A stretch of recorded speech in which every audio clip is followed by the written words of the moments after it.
Hello বন্ধুরা, আমি Moumita. Welcome back to my channel. আজকে আমি বানাবো কাঁচা আমের গ্রেট করে তার একটা আচার। এটাকে আপনারা প্রিজার্ভ করে রাখতে পারেন ফ্রিজের মধ্যে। তো চলুন শুরু করা যাক। তো এর জন্য আমি কাঁচা আমগুলোকে গ্রেট করে নিয়েছি গ্রেটারের মাধ্যমে। আর গ্রেট করার আগে আমি কাঁচা আমের খোসাগুলোকে আমি ছাড়িয়ে রেখেছি। আর এর জন্য লাগবে আপনার চিনি লাগবে, আমি কাপ মেপে চিনি দেবো।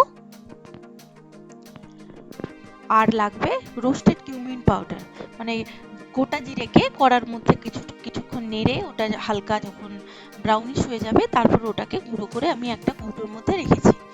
আপনারাও এভাবে রাখতে পারেন।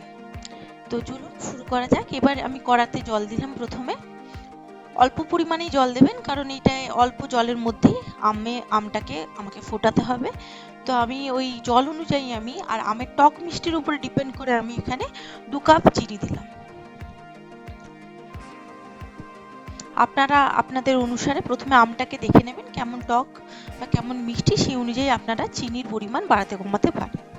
তো এই চিনিটাকে ভালো করে জলের সাথে এটাকে শিরা তৈরি করে নিতে হবে। যেমন শিরা তৈরি করে পুরোটা চিনিটা যখন গুলে যাবে তারপরে আমরা আমটাকে এর মধ্যে দেব।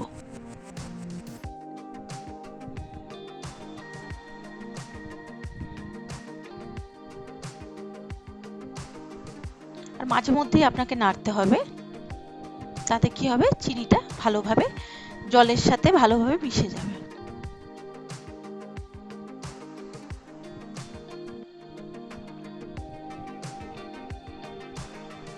এবার দেখুন চিনিটা মিশে গেছে জলের মধ্যে। এবার এর মধ্যে দেব সামান্য পরিমাণে লবণ। লবণটা দিলে কি হবে, মিষ্টিটা ব্যালেন্সটা ঠিক থাকে।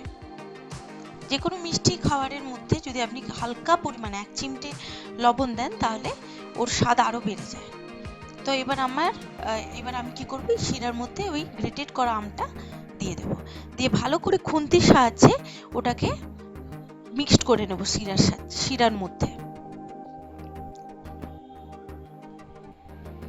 দেখুন আমি এইভাবে ছাড়িয়ে নিচ্ছি আমের যে পাল্পের এটা। আর আপনাকে এই আমের যে এই রেসিপিটা করতে গেলে আপনাকে মাঝে মধ্যেই খুন্তি দিয়ে আপনাকে ওটাকে কনস্ট্যান্টলি না করলেও মাঝে মধ্যে আপনাকে নাড়তে হবে, যাতে করে আমের যে থ্রেডগুলো আছে তার মধ্যে চিনির যে শিরাটা ঠিকমতো ভাবে, মানে মিষ্টিটা যেন ঠিকমতো ভাবে ওর সাথে লেগে যায়। দেখুন আমিও মাঝে মধ্যে খুন্তি দিয়ে ওটাকে ভালোভাবে নাড়িয়ে নিচ্ছি।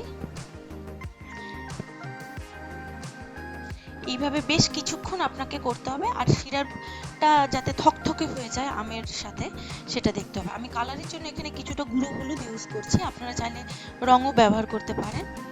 আর এটা খুবই ভালো রেসিপি, যখন হবে দেখবেন পুরো জেলির মতো।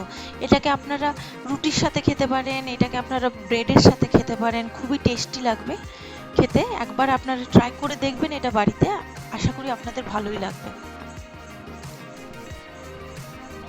তো এইভাবে নাড়তে আছি, এইভাবে নাড়তে থাকবেন বারবার ধরে।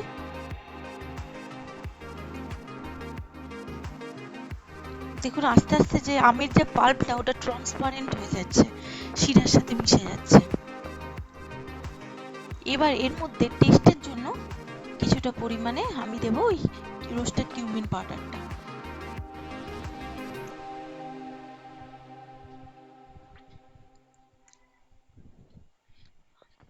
অল্প একটু দিলাম, দিয়ে ভালো করে ওটা মিশিয়ে নিচ্ছি। আপনারা আপনাদের মতো করে দেবেন এটা। আমার মনে হলো একটু কম লেগেছে তাই আমি আরেকটু দিলাম।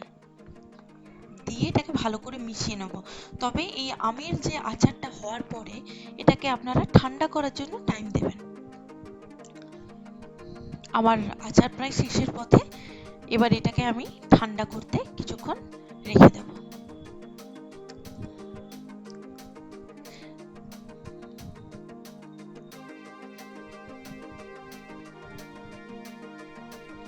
আমার দেখুন আচারটা ঠান্ডা করার পরে কি সুন্দর জেলির মতো হয়ে গেছে। এবার এটাকে আপনারা কোনো কৌটোর মধ্যে বা কোনো কন্টেনারে বা কোনো টিফিন বক্সের মধ্যে আপনারা রাখতে পারেন। আমি এইভাবে প্রিজার্ভ করেছি। আপনাদের ভালো লাগে যদি আমার এই রেসিপিটা, তাহলে আমার চ্যানেলকে লাইক করবেন, সাবস্ক্রাইব করবেন। আর বেল আইকনটা প্রেস করতে ভুলবেন না। Thank you for watching my recipe.